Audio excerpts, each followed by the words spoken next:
In tonight's Ask Anthony, a St. Johns County neighborhood was dealing with what they called an eyesore. For months, people in the Sandy Creek neighborhood have been trying to figure out why abandoned trailers were dropped near the entrance of their community. With nowhere else to turn, they contacted me, and those trailers are now gone. I want them gone. I want them gone. I want them gone yesterday. And I mean that. If I could hook my truck up right now and drag them out of here, I'd take it down to somebody else's problem. That was James Eckert about 4 weeks ago talking about these abandoned trailers. He lives in the Sandy Creek neighborhood off County Road 210 in St. Johns County. We have to drive by this day in and day out and look at this. The trailers were close to the entrance of the neighborhood and had been there since September. No one knew who owned them.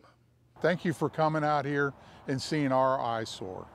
Rod and Donna Jensen contacted me about the problem. I contacted the county about the trailers, and I was told a complaint was filed November 7th.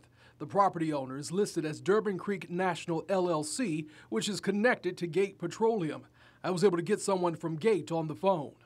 I'm just trying to figure out where these trailers came from and when they're going to be removed. The trailers didn't belong to Gate, and they didn't know who dropped them off on their property. But a representative told me they were working on having them removed. So you're having problems with the abandoned trailers in your neighborhood, and what's the good news today?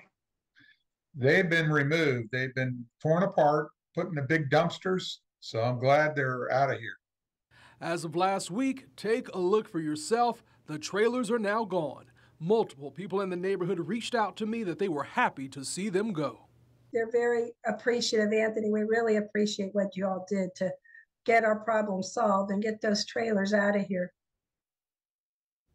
And I contacted a Gate representative today, and they told me it was, quote, certainly disappointing that people chose to illegally dump the items on their property, but they were glad they were finally able to get them removed. So we are glad this problem has been solved. Also today, I went to Naval Station Mayport for an Ask Anthony listening session, and I learned a lot of information about resources available for our military members from a Navy lawyer.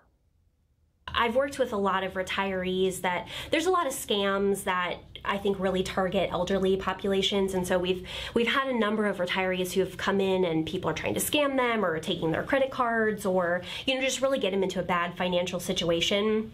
So I think some of my proudest achievements were just kind of making sure that retirees financially were okay and getting them the financial help that they needed and kind of getting them out of scams where there's, thousands of dollars that are companies are trying to collect from them, unfairly or illegally.